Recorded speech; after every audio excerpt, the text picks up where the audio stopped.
ಏನು ಹೆಸರು ನಿಮ್ಮದು? ಮಂಜುನಾಥ.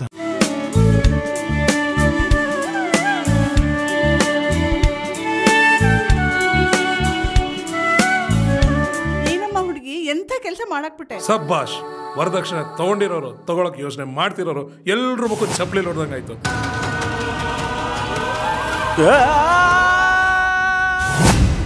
ನಮಸ್ಕಾರ ವೀಕ್ಷಕರೇ, ನಾನು ನಿಮ್ಮ ಮನೆಯ ಮಗಳು ಕಾವೇರಿ.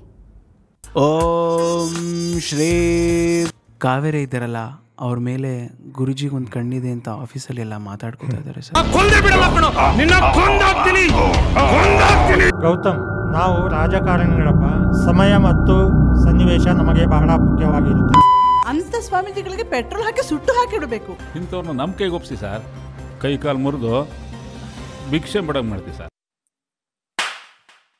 ಮಂಜುನಾಥ್, ಇವಾಗ ನಿಮಗೆ ನನ್ನ ಧ್ವನಿ ಮಾತ್ರ ಕೇಳಿಸುತ್ತೆ. ನಾನು ಕೇಳೋ ಪ್ರಶ್ನೆಗಳಿಗೆ ಮಾತ್ರ ನೀವು ಉತ್ತರ ಹೇಳ್ತೀರಾ?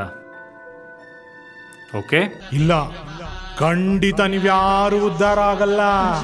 ನಿಮಗೆಲ್ಲ ತೆರೆ ಮೇಲಿರೋ ವ್ಯಕ್ತಿಗಳು ಮಾತ್ರ ಗೊತ್ತು, ಆದರೆ ಆ ತೆರೆ ಹಿಂದೆ ಇರೋ ಒಂದು ಸತ್ಯಾಂಶ ಇದೆ. ಇವ್ರ ಕತೆ ಅಷ್ಟೆ. ನಾ ತಪ್ಪು ಮಾಡ್ಬಿಟ್ಟೆ ಚಿಕ್ಕ. ಇಷ್ಟಕ್ಕೆಲ್ಲ ನಾನೇ ಕಾರಣ.